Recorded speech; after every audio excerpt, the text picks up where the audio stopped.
توبہ کی اہمیت کیا ہے؟ نبی کریم علیہ السلام نے فرمایا التائب من الذنب کمن لا ذنب لہ، توبہ کرنے والا ایسا ہے جیسا اس نے گناہ نہیں کیا۔ توبہ کی ضرورت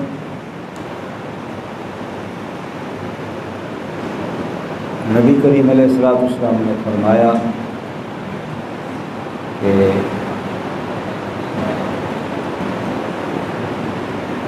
ہر بندے کو ہر روز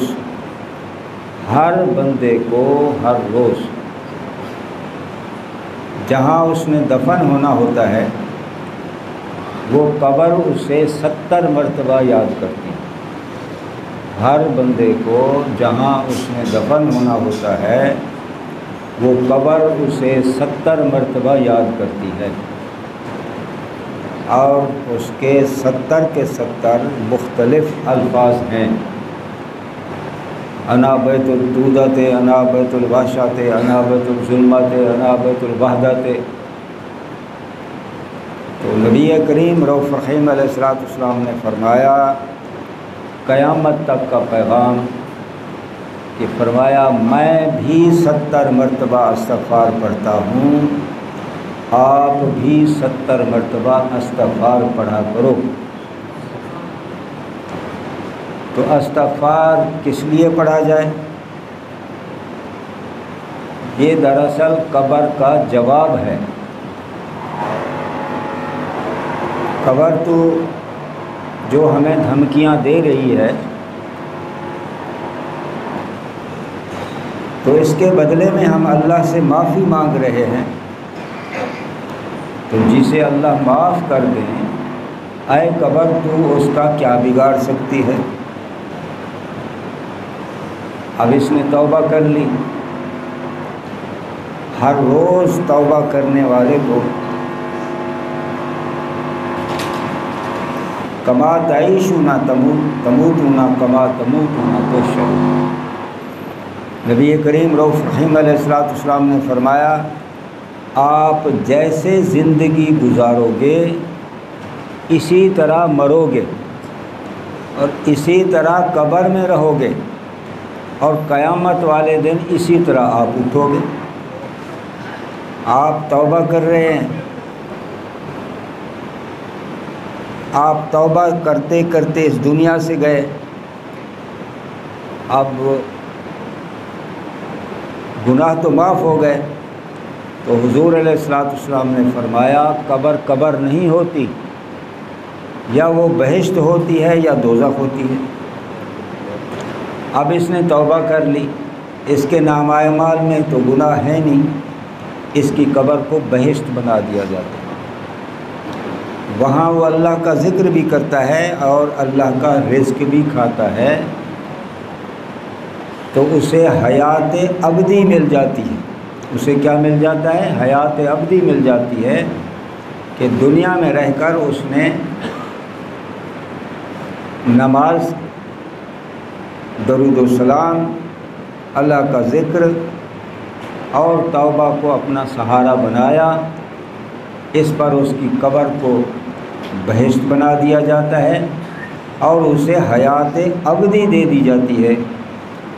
بظاہر تو وہ فوت ہوا، اس دنیا سے چل بسا، اسے غسل دیا گیا، اس کو کفن پہنایا گیا، اس کا جنازہ پڑھا گیا، لیکن اب ان اعمال کی وجہ سے اسے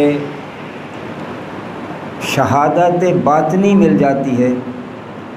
شہادت ظاہری ہو باطنی ہو، تو اس کے لیے اللہ فرماتے ہیں کہ ان کو مردہ نہ کہا کرو، یہ زندہ ہیں۔ یہ ایک اور بات ہے کہ آپ کے شعور میں، آپ کے عقل میں اس کا ادراک نہ ہو، یہ اور بات ہے، لیکن یہ ہے زندہ، اللہ کا رزق بھی کھا رہا ہے، اور اس کی قبر کو اللہ نے بہشت بنا دیا۔ اور جب یہ قیامت والے دن اٹھے گا تو اب یہ اللہ اللہ کرتا گیا، نمازیں پڑھتا گیا، استغفار پڑھتا گیا، قبر میں بھی اسی طرح رہا، جب اٹھے گا جب بھی وہ اللہ کے ذکر میں ہوگا۔ تو نبی کریم علیہ السلام نے فرمایا کہ پھر جیسے جیسے یہ منزلیں بدلتی جائیں گی، ذکر کا شور بھی بڑھتا چلا جائے گا، حتیٰ کہ قیامت والے دن ایک شور سا برپا ہوگا اللہ کے ذکر کا۔ تو پھر اللہ تعالیٰ فرشتوں کو حکم دیں گے کہ انہوں نے میرے ساتھ وعدہ کیا، میرا کہنا مانا، فاذکرونی اذکرکم، تو مجھے یاد رکھ میں تجھے یاد رکھوں گا، تو میرا ذکر کر میں تیرا ذکر کروں گا، تو میرے کام کر میں تیرے کام کروں گا، حتیٰ کہ یہ کہ تو میرا ہو جا میں تیرا ہو گیا۔ تو یہ دراصل تیرا ہو جانا یہ کیا مطلب ہے؟ یہ مطلب یہ ہے کہ تو مجھے یاد رکھ میں تجھے یاد رکھوں، تو مجھے یاد کر، تو مجھے نہیں بھلائے میں تجھے نہیں بھلاؤں۔ اب فاذکرونی اذکرکم، تو میرا ذکر کر میں تیرا ذکر کروں۔ اب ہم تو اللہ اللہ ہی کریں گے، تو اس کے بدلے میں اللہ تعالیٰ کوئی ہمارا نام جپتے رہیں گے؟ نہیں، اللہ تعالیٰ ہمیں یاد رکھیں گے اپنی شان کے مطابق۔ شان کے مطابق کیا؟ اللہ تعالیٰ فرماتے ہیں کہ یا ابن آدم تفرغ لعبادتی، اے بنی آدم تو اپنے آپ کو میری عبادت کے لیے فارغ کر دے۔ املا صدر کا غنا، میں تجھے غنا سے پر کر دوں، میں تجھے غنی بنا دوں گا، یہ میرا جواب ہوگا۔ وَأَسُدُّ فَقْرَكَ، غریبی مسکینی تیرے قریب ہی نہیں آئے گی، وہ میری ذمہ داری میں آ جائیں گے آپ۔ اور آگے فرمایا اگر تو نے ایسا نہ کیا، وَإِن لَّمْ تَفْعَلْ، اگر ایسا نہ کیا، مَا لَاتَ يَدَكَ شُغْلًا، میں تیرے ہاتھوں کو، پاؤں کو، دل کو، زبان کو مصروف کر دوں گا۔ وَلَمْ أَسُدَّ فَقْرَكَ، اور غریبی مسکینی کے دروازے آپ پہ کھول دوں گا۔ آگے رزق ہوگا، پیچھے تو ہوگا، تیری پوری نہیں پڑے گی۔ جیسا کہ اللہ تعالیٰ اپنے کلام پاک میں یہ بھی فرما رہے ہیں وَمَنْ أَعْرَضَ عَنْ ذِكْرِي فَإِنَّ لَهُ مَعِيشَةً ضَنكًا وَنَحْشُرُهُ يَوْمَ الْقِيَامَةِ أَعْمَىٰ، فرمایا جو آدمی میرے ذکر سے منہ پھیر لیتا ہے تو میں بھی اس سے منہ پھیر لیتا ہوں۔ دنیا میں کیا ہوتا ہے؟ دنیا میں اس کا رزق جو ہے وہ تنگ ہو جاتا ہے، اور آخرت میں سب لوگ بینا ہوں گے اور یہ نابینا ہوگا۔ یہ بھی سزا دنیا میں بھی ہے اور آخرت میں بھی ہے۔ تو عزیز و دوستو، اب چند الفاظ توبہ کے آپ کو یاد ہوں گے، استغفر اللہ تعالی ربی من کل ذنب واتوب الیہ۔ آپ ہر عشاء کی نماز کے بعد سونے سے پہلے 70 مرتبہ پڑھ لیں یا 100 مرتبہ پڑھ لیں۔ اگر کسی کو یہ لفظ یاد نہ ہوں تو پھر صرف استغفر اللہ بھی پڑھ سکتے ہیں۔ اگر کسی کو یہ بھی زبان پر نہ چڑھیں تو اپنی زبان میں کہہ کے سو جایا کریں، یا اللہ میری کل گناہوں سے توبہ، یا اللہ میری کل گناہوں سے توبہ۔ توبہ کا باب چل رہا تھا، ایک شخص کھڑا ہو گیا، یا رسول اللہ فداک ابی و امی صلاۃ اللہ علیہ وعلی آلہ وصحبہ وسلم، ہم سے گناہ ہو جائے ہم کیا کریں؟ فرمایا توبہ کریں، اللہ معاف کر دے۔ پھر عرض کیا کسی اور صاحب نے، حضور پھر ہم سے گناہ ہو جائے؟ تو فرمایا توبہ کرو، اللہ معاف کر دے۔ پھر ایک شخص نے پھر عرض کیا پھر گناہ ہو جائے؟ تو نبی کریم رؤوف رحیم علیہ السلام نے فرمایا میں سمجھ گیا آپ کیا کہنا چاہتے ہو۔ فرمائی سنو، ایسا ممکن ہے آپ توبہ کرتے کرتے تھک جاؤ، اللہ تعالیٰ معاف کرنے میں نہیں تھکتے۔ اللہ تعالیٰ معاف کرنے میں 1000 بار توبہ شکستیو بازا بازا بازا این درگاہ نا امیدی نیست، ہر چکنی بازا بازا بازا، بس تو آئی جا آئی جا۔ تو عزیز و دوستو، تو اب چند الفاظ وہ بھی دہرا دیتے ہیں۔ ایک شخص دوڑا دوڑا آیا، عرض کی ہائے میرے گناہ، ہائے میرے گناہ، ہائے میرے گناہ۔ تو حضور علیہ السلام نے اسے بٹھایا، فرمایا پڑھو۔ چند کلمات 3 دفعہ پڑھانے کے بعد فرمایا جاؤ، اللہ نے آپ کو بخش دیا۔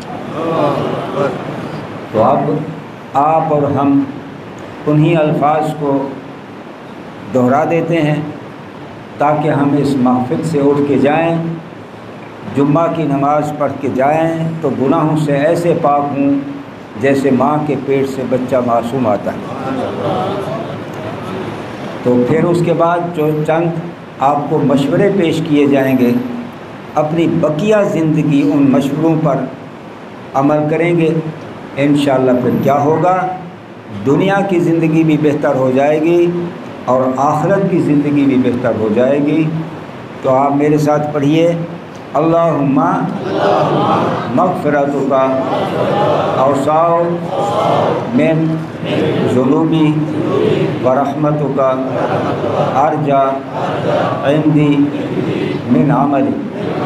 اللہم مغفرتک اوسع من ذنوبی ورحمتک ارجع عندی من عملی۔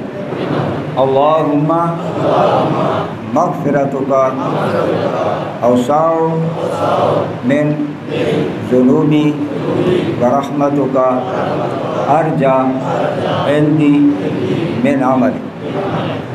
آپ نے یقیناً ایک یقین سے پڑھا، اور اللہ فرماتے ہیں انا عند ظن عبدی بی، تو مجھ سے جو بھی گمان کرے گا میں آپ سے وہی معاملہ فرماؤں گا۔ ہم نے اسی امید سے پڑھا کہ اللہ ہمیں بخش دیں گے، اور یقیناً اللہ نے ہمیں بخش دیا۔ اب آگے کیا ہے؟ یقیناً ایک مسلمان ہونے کے ناطے سے ہم جو سنتے ہیں پڑھتے ہیں اس حساب سے اپنے آخرت کے لیے اعمال کرتے ہی رہتے ہیں۔ تو آج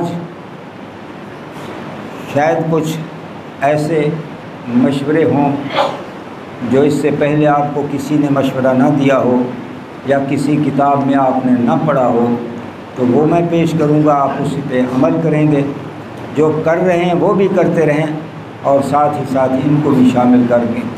پہلی بات تو یہ ہے کہ آپ اپنے آپ کو اور ہم یہ ثابت کریں کہ ہم مسلمان بھی ہیں کہ نہیں، یہ بھی ہمیں دیکھنا ہوگا۔ تو نبی کریم علیہ السلام نے فرمایا کہ نماز جو ہے یہ کفر اور اسلام کے درمیان فرق ڈالتی ہے۔ آج ہم یہ تحیہ کر کے اٹھتے ہیں کہ ہم 5 وقت خود بھی نماز پڑھیں گے اور اپنے بچوں کو بھی 5 وقت نماز پڑھیں گے، کیونکہ بچے ہماری ذمہ داری میں۔ یا ایھا الذین آمنوا قوا انفسکم واہلیکم نارا وقودھا الناس والحجارہ، فرمایا اپنے آپ کو بھی جہنم سے بچاؤ اور اپنے اہل و عیال کو بھی جہنم سے بچاؤ۔ تو کس آگ سے؟ جس کا ایندھن نافرمان انسان اور پتھر، اس سے اپنے آپ کو بھی بچاؤ اور اپنے اہل و عیال کو بھی بچاؤ۔ فرمایا کلکم راع و کلکم مسئول عن رعیتہ، آپ سارے کے سارے حاکم ہو، ہر حاکم سے اس کی رعایا کے بارے پوچھا جائے۔ تو عزیز و دوستو، ایک تو یہ ہو گیا نماز کی پابندی ہو۔ دوسرا، اللہ فرماتے ہیں میں آپ کی صورتوں کو نہیں دیکھتا، آپ حسین ہو، آپ کبھی شکل کے ہو، میں یہ بھی نہیں دیکھتا کہ آپ امیر ہو یا غریب ہو، میں یہ بھی نہیں دیکھتا، میں آپ کی دل کو دیکھتا ہوں، میں آپ کی نیت کو دیکھتا ہوں، میں آپ کے کاموں کو دیکھتا ہوں۔ لا ينظر الى صورکم والى اموالکم ولکن ينظر الى قلوبکم والى نیاتکم واعمالکم۔ اب زیادہ تفصیل میں نہیں پڑھتے، تو نیت والی بات یہ بڑی اہم ہے، بڑی اہم ہے۔ آپ نماز پڑھیں، اس میں اگر آپ نے نیت نہیں کی نماز پڑھنے کی، بھلے آپ رکوع کر جائیں، سجدے کریں، قوما کریں، جلسہ کریں، تشہد پڑھیں، سلام پھیر دیں، لیکن نیت نہ کی تھی، وہ نماز نہ ہوئی، وہ نماز نہیں ہوگی۔ قیامت والے دن معاملات بڑے عجیب ہوں گے، جو فیصلے ہو رہے ہوں گے وہ دل پہ ہو رہے ہیں۔ نبی کریم علیہ السلام نے فرمایا، عالم صاحب اللہ کے سامنے ہیں، آپ نے علم پڑھا، جیا پڑھا، کس لیے پڑھا؟ یا اللہ تیری رضا کے لیے پڑھا۔ اللہ فرمائے نہیں، تو نے اس لیے پڑھا لوگ تجھے عالم کہیں، تیری مراد یہ تھی کہ لوگ مجھے عالم کہیں، آپ نے سن لیا تھا، آپ کو لوگ عالم کہتے تھے، بڑا عالم کہتے تھے، آپ کی مراد پوری ہو گئی، یہاں آپ کا کوئی حق نہیں، حصہ نہیں ہے، یہ جاؤ دیکھو تیرا علم جا رہا ہے، دھوئیں کی طرح اٹھے گا۔ فرمایا ہے طاقت تو اسے پکڑ لو، بات ختم ہو گئی۔ سخی صاحب آپ نے سخاوت کیوں کی؟ اس کا جواب بھی یہی کہ یا اللہ تیری رضا کے لیے۔ نہیں، اس لیے لوگ مجھے سخی کہیں، تو آپ کو لوگ سخی کہا کرتے تھے، تو تیرا عمل جو ہے یہ جا رہا ہے دھوئیں کی طرح، اگر پکڑ سکتے ہو تو پکڑ لو۔ عالم ہو گئے، سخی ہو گئے، حاجی صاحب، اسی طرح بڑی حد ہو گئی شہید کے بارے۔ شہید صاحب آپ نے شہادت کیوں پائی؟ یا اللہ تیری رضا کے لیے۔ نہیں، تو کہتا تھا مرنا تو ہے ہی، شہید ہو جاؤں گا تو بڑا نام ہوگا، میرے نام کے شہر ہوں گے، میرے نام کے روڈ ہوں گے، میرے نام کے بورڈ ہوں گے، تو وہ بات آپ کے ایسا ہو گیا تھا، تیری مراد پوری ہو گئی، یہاں تیرا کوئی حق نہیں، کوئی حصہ نہیں۔ اب کتنی بڑی لطافت ہے کہ سارا مدار جو ہے وہ دل پہ۔ اب دیکھیے، ابھی نماز کی بات ہوئی، محبوب ترین فریضہ نماز ہے، محبوب ترین، اور اس کی اہمیت کا آپ کو یقیناً پہلے سے پتہ ہوگا کہ باقی تمام فرائض اگر فرض ہوئے ہیں تو زمین پر ہوئے، یہ وہ فرض ہے جو عرش سے بھی اوپر فرض ہوا ہے، یہ وہ فرض ہے، یہ محبوب ترین فریضہ۔ اب اس کے بارے کیا ہے؟ نبی کریم علیہ السلام فرماتے ہیں جب نماز پڑھنے شروع کرتا ہے کوئی بندہ، اللہ تعالیٰ اپنی رحمت کی نگاہ اس کے دل پہ ڈال دیتے، جب تک اس کی دل نماز کے اندر ہوتی ہے اللہ تعالیٰ کی رحمت کی نگاہ اس کے دل میں ہوتی ہے، دل پہ ہوتی ہے۔ جب وہ جسم سے نکل گیا، خیالات میں گم ہو گیا، ہجوم ہو گیا اس پر وسوسوں کا، تو اللہ تعالیٰ نگاہ رحمت اٹھا لیتے ہیں۔ جب یہ نماز سے فارغ ہوتا ہے تو ہوا کیا تھا، شروع سے ہی معاملہ ایسے ختم ہی ہو گیا، تو اللہ کی بارگاہ میں فرشتے عرض کہتے ہیں یا اللہ اس کے نشست کو دیکھا، برخاست کو دیکھا، اٹھنے کو دیکھا، بیٹھنے کو دیکھا، اس کے رکوع کو دیکھا، سجدے کو دیکھا، سب کچھ لکھ بھی لیا، لیکن ہم یہ فیصلہ نہیں کر سکتے کہ دل کا راز تو جانتا ہے کہ اس کی اب قیمت کتنی لگانی ہے، نماز کی قیمت کتنی لگانی ہے۔ تو اللہ کا کبھی کبھی حکم ہو جاتا ہے اس کے منہ پہ مار دو۔ میں سر بسجدہ ہوا کبھی تو زمین سے آنے لگی صدا، تیرا دل تو ہے سنم آشنا، تجھے کیا ملے گا نماز میں۔ تو نماز کا تقاضا کیا ہے؟ نبی کریم علیہ السلام نے فرمایا کہ ان تعبد اللہ کانک تراہ فإن لم تکن تراہ فإنہ یراک۔ جب نماز پڑھا کریں تو اس تصور میں گم ہو جایا کریں گویا کہ اللہ ہمیں دیکھ رہے ہیں۔ اگر یہ کیفیت پوری نہیں ہوتی تو یہ تو ضرور خیال کرو کہ اللہ ہمیں دیکھ رہا ہے، یہ تو ضرور خیال ہونا چاہیے۔ تو یہ نماز، اب حدیث پاک میں آتا ہے، نبی کریم علیہ السلام فرماتے ہیں من صلی خلف تقیا کانما صلی خلف نبی۔ فرمایا اگر کسی شخص نے کسی ولی اللہ کے پیچھے، کسی متقی کے پیچھے، عالم ربانی کے پیچھے نماز پڑھی، گویا کہ اس نے کسی نبی اللہ کے پیچھے نماز پڑھی۔ اور فرمایا ایک متقی نماز کی امامت کر رہا ہے اور اس کے پیچھے 9 لوگ 11 لوگ نماز اس کی ابتدا میں نماز پڑھ رہے ہیں، تو فرمایا جب یہ نماز سے فارغ ہوتے ہیں تو فرشتے کلمے چھوڑ دیتے ہیں، اللہ نے اتنا عطا کیا کہ ہم سے لکھا نہیں جاتا، اتنا عطا کیا۔ اس لیے بزرگ فرماتے ہیں کہ خلوص دل سے ہو سجدہ، خلوص دل سے ہو سجدہ، تو اس سجدے کا کیا کہیں، خلوص دل سے ہو سجدہ تو اس سجدے کا کیا کہنا، وہاں کعبہ پلٹ آیا جہاں جس نے جبیں رکھ دی، وہاں کعبہ پلٹ آیا جہاں جس نے جبیں رکھ دی۔ تو عزیز دوستو، اب اس دل کو حاضر کرنے کے لیے، حاضر رکھنے کے لیے ہم کیا کریں؟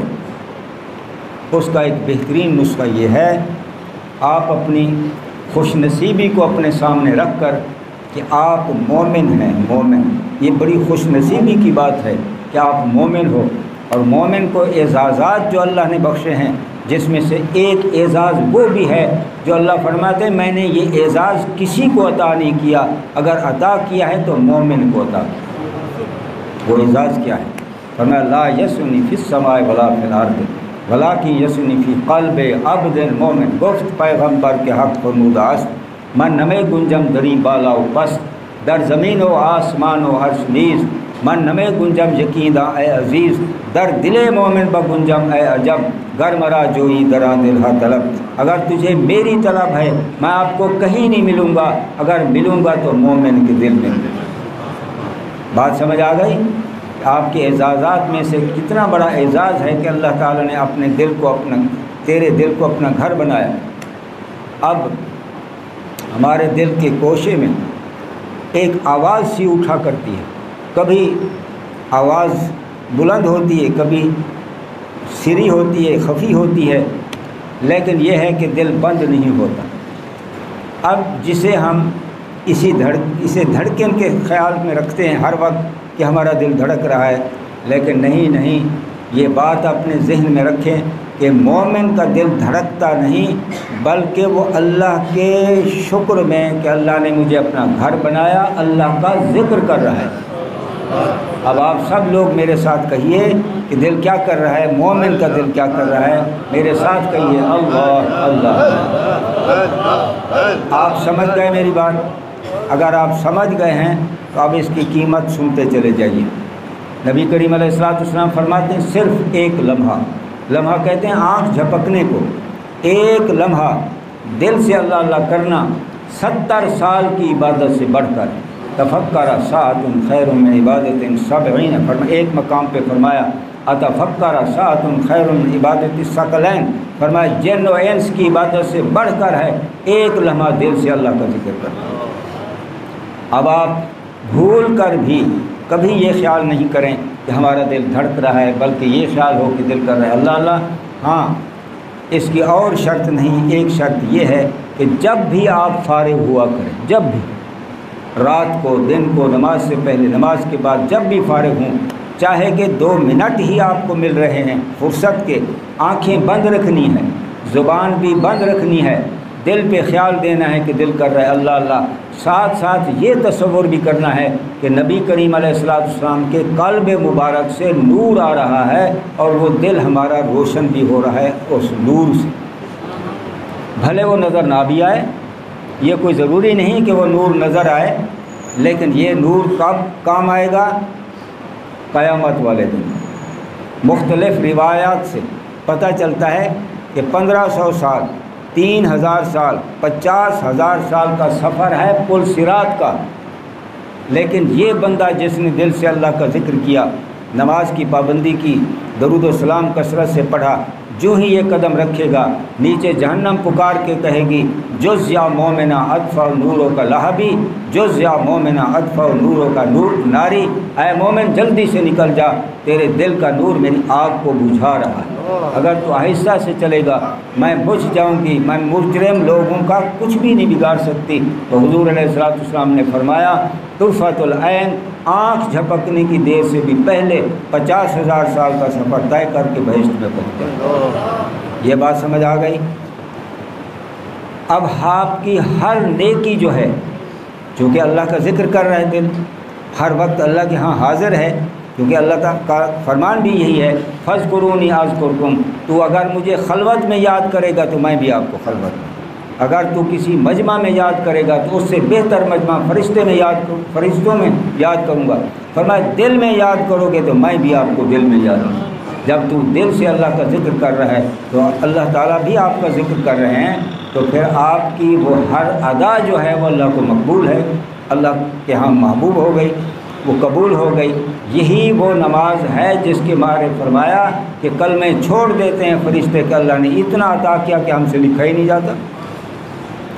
باقی اپنی زبان کو وقف کر دو، باقی اپنی زبان کو وقف کر دو درود و سلام کے لیے، آخرت کے لیے توشہ بھیجنے کے لیے۔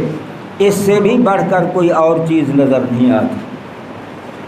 آپ کی اور ہماری سمجھ سے یہ بات باہر ہے، بہرحال اتنی ضرور سمجھ لیں کہ حضرت جبریل علیہ السلام نے اللہ کے محبوب کی بارگاہ میں عرض کیا ہے، اللہ کے محبوب مجھے اللہ نے بڑی طاقت عطا کی، ساری دنیا کے درختوں کے پتوں کو گن سکتا ہوں، مٹی اور ریت کے ذروں کو گن سکتا ہوں، دریا سمندر کے قطروں کو گن سکتا ہوں، نہیں گن سکتا آپ کا امتی ایک دفعہ ضرور پڑھتا ہے، جو اللہ اسے نیکیاں عطا کرتے ہیں وہ مجھ سے نہیں گن جاتے۔ تو عزیز و دوستو یہ الفاظ یاد کر لیں، مختصر درود و سلام ہے۔ آپ اگر باوضو ہیں تو ثواب زیادہ ہے، ورنہ مومن کی زبان پاک ہے، آپ درود و سلام پڑھ سکتے ہیں۔ صلاۃ اللہ سلام اللہ علیہ یا رسول اللہ، یہ مختصر درود و سلام ہے، یہ یاد کر لیں۔ اور اس کے ساتھ اس کی ایک اور بھی فضیلت ہے اسی درود کی جو چھوٹا سا میں آپ کو عرض کر رہا ہوں، صلاۃ اللہ سلام اللہ علیہ یا رسول اللہ وعلی آلک و اصحابک یا سیدی یا سیدی یا حبیب اللہ۔ اس کے بارے حضور علیہ السلام کی بارگاہ میں عرض کیا، یا رسول اللہ فداک ابی و امی صلاۃ اللہ علیہ وعلی آلک و اصحابک وسلم۔ ہم تو پڑھ رہے ہیں، دور کے لوگ بعد میں آنے، فرمایا جو محبت سے پڑھتے ہیں ان کا درود سنتا بھی ہوں پہچانتا بھی، ان کا سنتا بھی ہوں پہچانتا بھی۔ یہ وہی درود و سلام ہے، 2-4 دفعہ پڑھ کے وعلی آلک و اصحابک یا سیدی یا حبیب اللہ۔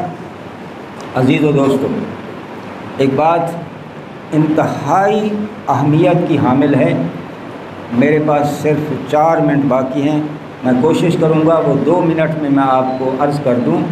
آپ الحمدللہ اہل سنت ہونے کے حوالے سے ہمارا یہ یقین ہے اور یہ حقیقت ہے، نبی کریم علیہ السلام ایک دن تھوڑا سا نماز میں دیر سے تشریف لائے، جس وقت پڑھا کرتے تھے اس سے تھوڑا سا دیر، تو فرمایا نماز پڑھنے کے بعد فرمایا اللہ تعالیٰ نے میرے شانوں پہ اپنا قدرت والا ہاتھ رکھا، شانوں پہ اپنا قدرت والا ہاتھ رکھا، تو پھر ہوا کیا، بہت کچھ دکھا دیا، اور ساتھ ساتھ مجھے ساری امت قیامت تک وہ بھی دکھا دی، وہ بھی دکھا دی، اور صرف وہ نہیں دکھائی بلکہ ان کے اعمال نیک و بد بھی اللہ نے مجھے دکھا دیے۔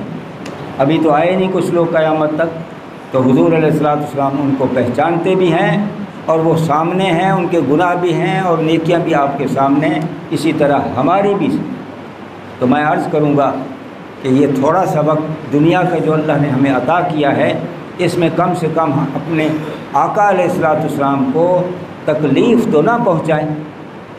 تکلیف ہوتی ہے، حضور علیہ السلام فرمائے میرا کوئی امتی کوئی غلطی کرتا ہے مجھے مایوسی ہوتی ہے، یہاں تک بھی فرمایا کہ جب وہ اپنی داڑھی پر کینچی یا اس طرح پھیرتا ہے تو مجھے اس طرح تکلیف ہوتی ہے جیسے میرے سینے کو کاٹ رہا ہو۔ تو عزیز و دوستو آج یہ مشورہ ہے، نبی کریم علیہ السلام نے فرمایا ایک وقت آئے گا میری سنتیں فوت ہو جائیں گی، اس وقت میری ایک سنت کو زندہ کرنے والے کو اللہ تعالیٰ 100 شہیدوں کا ثواب عطا کرے۔ من تمسک بسنتی عند فساد امتی فلہ اجر 100 شہید۔ اس لیے میں گزارش کروں گا اپنے چہروں کو نبی کریم علیہ السلام کی سنت سے سجا دو، تھوڑی سے نیچے 1 مٹھی کا حکم ہے، اس سے آدھی انگلی کم نہ ہو۔ اور آخر میں کیا ہوگا، من تشبہ بقوم فہو منہم، حضور علیہ السلام نے فرمایا جو جس قوم کی شکل بن کے آئے گا اسی میں سے اٹھے گا۔ ہم ہوں حضور علیہ السلام کے امتی کھڑے ہوں کہیں اور، وہاں کی شرمساری سے بھی بچیں گے اور حضور علیہ السلام کا ساتھ بھی ہمیں ملے گا۔ وما علینا الا البلاغ، جو بھی مسئلہ سنا شریعت پاک کا اس پر عمل کیا، کیونکہ ہم نے عمل کرنا ہے، کیونکہ کلمہ ہم نے پڑھا، اس لیے ہر قانون پر ہمیں ہی عمل کرنا ہوگا۔ ہم کسی کافر کو، مشرک کو، ہندو کو، کسی کو یہ کہہ نہیں سکتے کہ ہمارے آقا علیہ الصلوۃ والسلام کی سنتوں پہ عمل کرو، انہوں نے کلمہ تو نہیں پڑھا۔ تو یہ کلمہ پڑھنے والوں کے لیے یوں سمجھ لو کہ یہ اسلام کی سلطنت میں داخل ہونے کے لیے کلمہ طیبہ ہے، اور جو اس میں داخل ہو گیا تو اس پہ ہر سنتوں پہ عمل کرنا پڑے گا۔ ہر عمل کو اپنے سامنے آسان کرنے کے لیے آقا علیہ الصلوۃ والسلام کی سنت پر عمل کر کے سارے جتنے اعمال ہیں، معمولات ہیں، وہ ہمارے لیے آسان بھی ہو جائیں گے، اور سب سے بڑی بات یہ ہے کہ آخرت کا معاملہ سب آسان ہو جائے گا، دنیا بھی بہتر، قبر بھی بہتر۔ وما علینا الا البلاغ۔